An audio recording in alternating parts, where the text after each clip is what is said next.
मेरे भाई ने बात किया है वो अपनी जगह पे। फारूक साहब ने एक बात की है कि अगर, और कुछ स्कॉलर्स ने भी कहा कि ये जो इलेक्शन इमरजेंसी के तहत होने जा रहे हैं, इन इलेक्शन में हिस्सा लेने का कोई फ़ायदा नहीं है। फॉर एग्जांपल अगर इलेक्शन में हिस्सा नहीं लेते, परवेज़ अली साहब ने एक बड़ी अच्छी बात की आज, ज़ाहिर है वो बड़े पुराने मंजे हुए सियासतदान हैं और एक सियासी घराने से हैं, वज़ीर आला भी अब तो रह चुके हैं वो। तो उन्होंने कहा था कि अगर अपोजिशन पार्टीज इलेक्शन में हिस्सा लेंगी तो ये 10 साल पीछे चली जाएंगी। लेकिन मुझे तो लगता है कि ये 10 से भी ज़्यादा साल पीछे चले जाएंगे अगर इलेक्शन में हिस्सा नहीं लेते। इलेक्शन पीसीओ के तहत होने जा रहा है, एमरजेंसी के अंडर होने जा रहा है, जो कुछ भी है, लेकिन आप नहीं समझते कि ये बहुत बड़ी सियासी गलती होगी कि अगर हारी साहब, सबसे पहले तो ये है कि मैं ये नहीं समझता election is the solution of major problems जो हमारे मुल्क में इस वक्त हैं। ठीक है, लेकिन the environment under which the election should be held should be different than what we are in. For example, अगर आप इस जुडिशरी के साथ इलेक्शन लड़ेंगे तो पीसीओ के तहत अगर जुडिशरी होगी तो वो जनरल मुशर्रफ साहब के इकदाम को चैलेंज नहीं कर सकेगी, नंबर 1, क्योंकि उन्होंने उसकी लॉयल्टी का ओथ लिया हुआ है। सेकेंडली, मीडिया के ऊपर जिस तरह की पाबंदियां हैं, मीडिया एक फेयर रिफ्लेक्शन नहीं पेश कर सकेगी कि भी किसका क्या मंशूर है, कौन क्या कह रहा है, बाइट कैसे हो रहा है। तीसरा, अगर चीफ ऑफ आर्मी स्टाफ की इमरजेंसी होगी और जैसा कि अभी आप देख रहे हैं एतजाज़ हसन को ऑक्सफोर्ड यूनिवर्सिटी एलएलडी की डिग्री दे रही है लेकिन वो पाबंदे सलासल है। मिलिट्री रजीम आसमा जहांगीर जो ह्यूमन राइट एक्टिविस्ट, उसकी ज़हनी हालत ठीक नहीं है, वो बेचारी ह्यूमन राइट कमीशन की चेयरमैन है। हमारे मोस्ट ऑफ दी जो सीनियर तरीन दबाग है लीगल, जो जजेस हैं 70 के करीब, वो major of them are house arrest हैं, ज़्यादातर डिटेन्ड हैं, पाबंदे सलासल हैं, कम्युनिकेट नहीं कर, इनकम्युनिकेडो हैं, बाहर नहीं आ सकते, मिलजुल नहीं सकते। मोस्टली जो टॉप जो elected members of the bar हैं वो जेलों में हैं। सम ऑफ देम जो हार्ड कोर अच्छे जो एक्टिविस्ट हैं उनको टेररिज्म के अंडर चार्ज किया गया है। मैं एक फिलोसोफर का इंडियन का पढ़ रहा था कि उन्होंने कहा कि हमें पाकिस्तान के ऊपर अब हमला करने की ज़रूरत नहीं है क्योंकि ये खुद आपस में लड़के मर जाएंगे।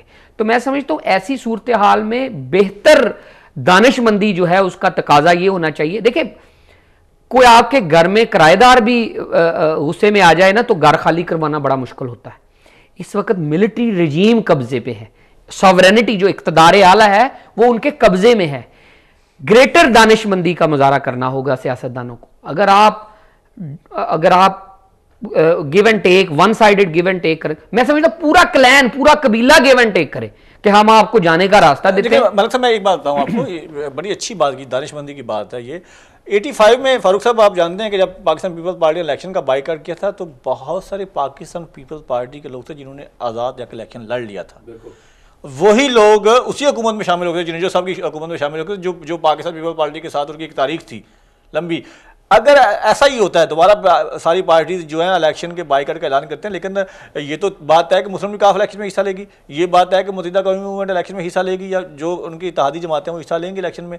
तो क्या होगा कि जो ये जो पार्टीज हैं, मुस्लिम लीग नून होगी, पाकिस्तान पीपल्स पार्टी होगी या इनके साथ जो दूसरी पार्टीज हैं, इन्हीं के ही कुछ लोग जो हैं ये शायद जाके एज ए इंडिपेंडेंट कैंडिडेट या किसी दूसरी पार्टी की छतरी के नीचे जाकर इलेक्शन लड़ रहे होंगे। अगर आप मुझे, मैं माजरत के साथ फारूक भाई से, अगर तो इन हालात में इमरजेंसी में आपने इलेक्शन लड़ने हैं, अगर आपने जुडिशरी को इसी तरह सस्पेंडेड सिचुएशन में इलेक्शन लड़े और मीडिया की पाबंदी से इलेक्शन लड़ने हैं, तो पूरी जो अपोजिशन है वो अगर एक नुक्ते पे इलेक्शन लड़े कि हम इलेक्शन लड़के तो 3 नवंबर वाली पोजीशन में सबसे पहले वापस लेके आएंगे, तो ये तो सेकंड ऑप्शन हो सकती है।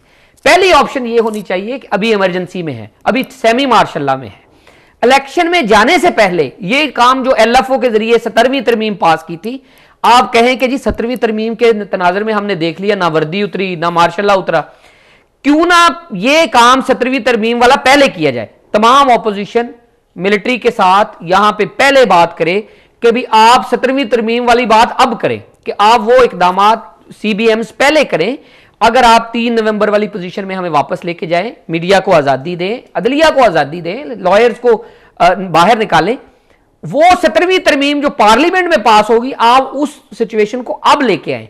ये बैठ के बात करें। वर्दी मेरे ख्याल में अगर इस हफ्ते या अगले हफ्ते तक उतर जाती है तो एक चीफ ऑफ आर्मी स्टाफ भी, जो स्टेक होल्डर्स हैं आर्मी वाले, वो भी बैठे, सदर पाकिस्तान भी बैठे, तमाम पॉलिटिकल पार्टीज बैठे, बैठ के एक चार्टर बनाएं उसके तहत इलेक्शन हो। अगर इस तरह, मेरा मतलब आधे लोग इलेक्शन लड़े, मेरे ख्याल में अगर ऑपोजिशन इलेक्शन नहीं लड़ती तो इलेक्शन विदाउट कोई मूवमेंट नहीं होगा। ये काम ये नहीं होगा कि इलेक्शन हम नहीं लड़ रहे और लेकिन हम मादी को अगर मॉडल टाउन में बैठ जाए, ये नहीं होगा। मादी में हम देखें तो बहुत सारे नहीं, ये नहीं होगा। इलेक्शन अगर नहीं लड़ेंगे तो विद मूवमेंट होगा ये फैसला, और मेजॉरिटी ऑफ द ऑपोजिशन मेरे ख्याल में जॉइंटली नहीं लड़ेगी। जल्दी से ब्रेक लेनी पड़ेगी जी मुझे, और उसके बाद दोबारा आपकी खिदमत में हाजिर होते हैं।